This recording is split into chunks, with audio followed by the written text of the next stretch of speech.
Finally sudden প্ল্যানে আমরা এসে পড়লাম কক্সেস বাজার।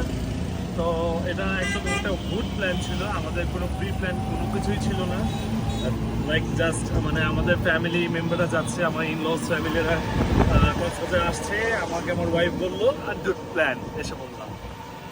তো আজকে এইবারের কক্সবাজারে আমরা কি কি করবো সব কিছু আপনাদেরকে দেখাবো ইনশাল্লাহ।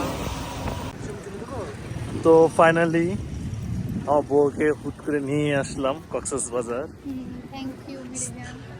This is the 5th time. Fifth? Second. ও second time. Oh my god.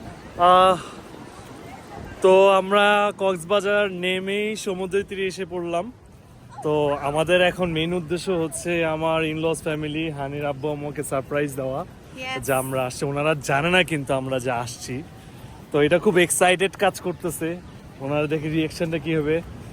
ওনারা মনে করতেছে আমরা তো বাসা মানে ঢাকায়, বাট এসে এবার একটা সারপ্রাইজ দিব। ঠিক আছে গাইস, আমরা পেয়ে গেলাম মা আর বাবাকে। এই যে দাঁড়া দাঁড়া, এদিকে লুকাও, এদিকে লুকাও। আল্লাহ, ওই যে ওই যে ওই যে ওই যে ওই যে সোজা ওই যে বাবা হাঁটতেছে। সবার পিছনে।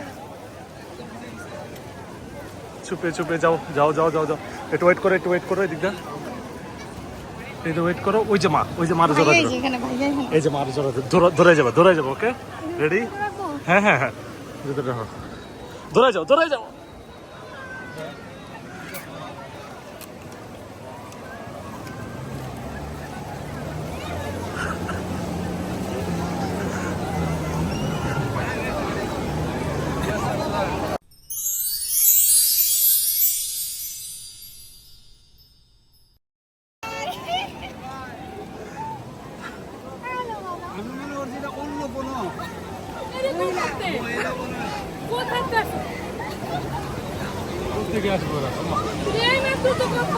সো এই তো আমরা সারপ্রাইজ দেওয়া শেষ করে চলে গেলাম বিচ থেকে উঠে ডাব খাবার জন্য, যেহেতু আমাদের সারা রাতই ঢাকা টু কক্সবাজার জার্নি ছিল। আর আমরা কিন্তু হোটেলে উঠিনি, না উঠে ফার্স্টেই আমরা সারপ্রাইজটা দিই। তো এই কারণে আমরা